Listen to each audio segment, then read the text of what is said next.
ओम शांति। 31 तारीख के बाबा के महावाक्य हैं। शिव बाबा कहते, मीठे बच्चे, तुम अभी पुरानी दुनिया के गेट से निकलकर शांति धाम, सुख धाम जा रहे हो।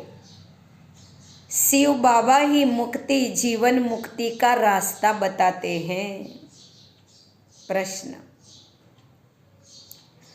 वर्तमान समय सबसे अच्छा कर्म कौन सा है?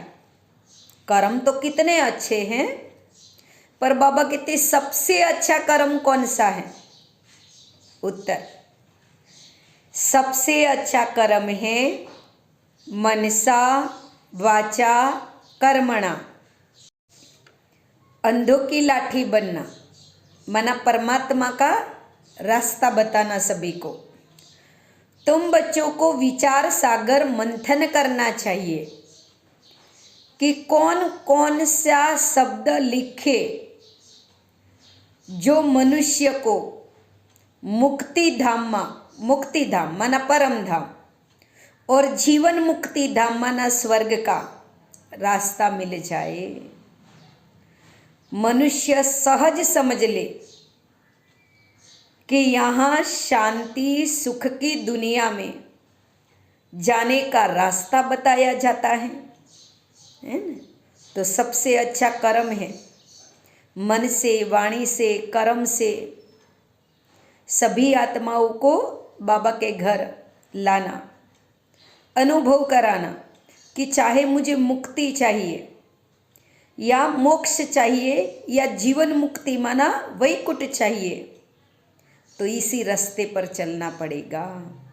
ये अनुभव हो। धारणा सार है, मनसा वाचा कर्मणा, कभी भी क्रोध नहीं करना। बाबा के बच्चे हैं ना, इन तीनों खिड़कियों पर बहुत ध्यान रखना। वाचा अधिक नहीं चलाना, एक दो को दुख नहीं देना, शांति में रहो, ज्यादा नहीं बोलो। बाबा कहते हो सके उतना सभी को सुख दो, क्रोध नहीं करो। दूसरी पॉइंट है, ज्ञान और योग में मस्त रह। अंतिम सिनरिया देखने हैं। जैसे भक्ति में नौंधा भक्ति करते तभी भगवान साक्षात्कार कराते थे, ऐसे ज्ञान मार्ग में भी ज्ञान योग में मस्त रहेंगे, हमारी स्थिति ऊंची हो जाएगी, बुद्धि दिव्य बन जाएगी, तो शिव बाबा साक्षात्कार कराएंगे। अपने व दूसरों के नाम रूप को भूल, मैं आत्मा हूं, इस स्मृति से मेहनत को समाप्त करना है। बाबा को याद करने में कोई मेहनत नहीं लगनी चाहिए। मेहनत कब लगती है? जब हम देह भान में आते हैं। बाबा कहते अपने और देहधारियों के नाम रूप से बुद्धि निकालो। वरदान है आज का, स्नेह के बाण द्वारा स्नेह में घायल करने वाले, स्नेह और प्राप्ति संपन्न लवलीन आत्मा भव। इसका अर्थ क्या होता है? जैसे लौकिक रीति से कोई किसके स्नेह में लवलीन हो जाता है, किसी को किसी से प्यार हो जाता है, तो चेहरे से, नयन से, वाणी से अनुभव होता है कि यह इसके प्यार में है। ऐसे जब स्टेज पर आते हो तो जितना अपने अंदर बाबा के लिए स्नेह होगा, उतना ही हम हमारी वाणी से औरों को घायल कर सकेंगे, माना औरों के दिल में बाबा की याद, बाबा के लिए स्नेह ला सकेंगे। तो बाबा कहते भाषण की लिंक सोचना, पॉइंट दोहराना, यह स्वरूप न हो। स्नेह और प्राप्ति का संपन्न स्वरूप, लवलीन स्वरूप हो। अथॉरिटी होकर बोलने से उसका प्रभाव पड़ता है। सोच सोच कर बोलो, लिख लिख कर बोलो नहीं, स्वयं ने जो अनुभव किया है शिव बाबा के लिए वो अथॉरिटी से सभी को समझाओ, तभी उसका असर पड़ेगा। आज का स्लोगन है, संपूर्णता द्वारा समाप्ति के समय को समीप लाओ।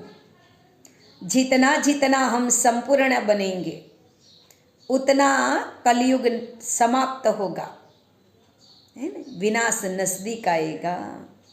अव्यक्त इशारे में बाबा कहते हैं कि यह तो सब समझ लेंगे कि यह कोई है, लेकिन यही है और एक ही है। यह हलचल का हल चलाओ, अभी और भी है, यह भी है, यहाँ तक पहुँचे। शिव बाबा को भी मानते हैं, सभी को मानते हैं, यहाँ तक पहुँचे, लेकिन यह एक ही है शिव बाबा जो हमें मुक्ति, जीवन मुक्ति दे सकता है। ऐसा तीर लगाओ। धरनी तो बन गई, बनती जाएगी, लेकिन जो फाउंडेशन है, नवीनता है, वह बीज है। यह है नया ज्ञान, निस्वार्थ प्यार, रूहानी प्यार, है ना। बाबा कहते यह अनुभव कराओ, लेकिन अभी प्यार के साथ साथ ज्ञान की अथॉरिटी वाली आत्माएं हैं, सत्य ज्ञान की अथॉरिटी है। यह प्रत्यक्ष करो, तब प्रत्यक्षता होगी।